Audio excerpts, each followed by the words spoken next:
Hi everybody. Remember a couple weeks ago, I think it was last week, we did in the Herbalist Garden Facebook group about feverfew. Well, what spawned on the thought of you doing feverfew was my lovely sister-in-law um, gave me a plant. It was still going strong when we were down in Virginia for Thanksgiving, and she gave me a whole plant because she has a lot of it, she said. And let me just tell you, I am thrilled to death. Our family doesn't get migraines specifically, and that's like the most notable use for feverfew. But I wanted to come on here because mine just dried, because it's a perennial, so it'll come back. And I still have the plant. I'm just gonna let it go ahead and go because I harvested all the stuff off of it. And feverfew is you use only the leaves. You need anywhere from 50 to 150 milligrams for no more than 4 months at a time. Use it for helping for migraines, as I said. It reduces pain, nausea, vomiting, sensitivity to light and noise. So this would be like a really good addition to, say, somebody who may be on the autism spectrum, if they have a hard time with noises. It could be good for just people with social anxiety that have a hard time in big crowds, loud situations. Maybe like if you're out on a really sunny day, or like you're going to be working in an office with those horrible fluorescent lights they put in offices. So this would be good in one of those kind of tinctures. I have made a social anxiety tincture for my one daughter, and it has been successful. Still trying to find my recipe because I write it down when I come up with things, and I don't always put it in my journal right away, and then I lose it, and then I have to find it again, and then I lose it, I find it again. Yeah, I just need to find it and put it straight into my notebook next time. I keep a journal. Sorry, I'm picking out the stems as I'm crushing it even further down so it can be used as a tea. And that is probably the best way to use it, although I do know putting it as a tincture would work as well. So, anything that will help somebody that doesn't cost money, and or very little money.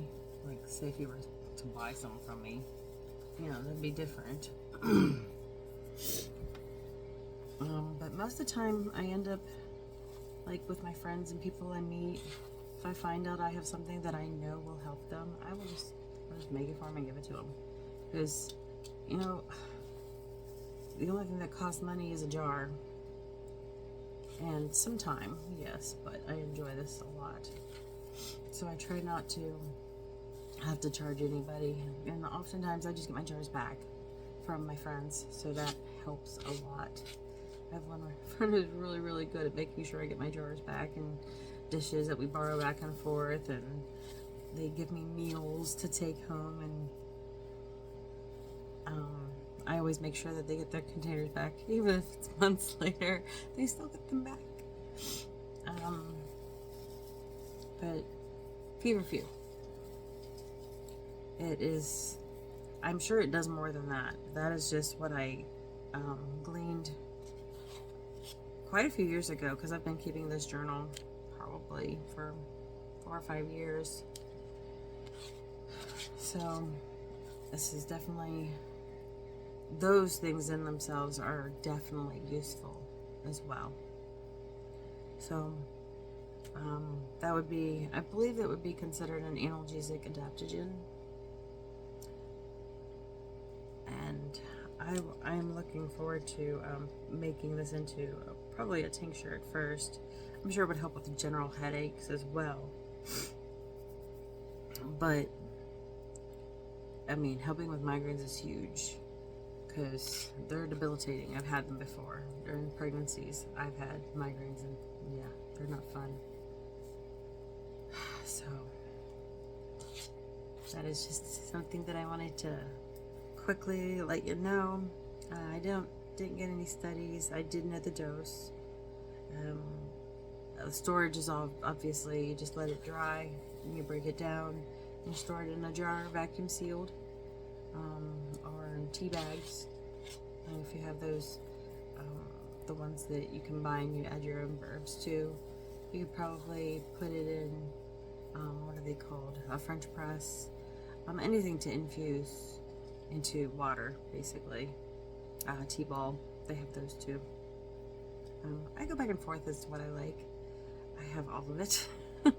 So sometimes I use one for a while and then I use another for a while. It's just whatever kind of like comes up for the day.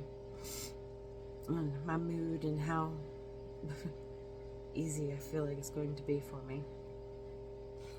But thank you very much for stopping by, and like and subscribe to support me, please. I'm sure I will probably do a longer form of a feverfew deep dive, because I'm really feeling like I want to like really deep dive on this, more so than I have already. So eventually it'll come up. If you guys have any herbs that you want to hear about and you can do a deep dive on, let me know. I will see you guys in the next video.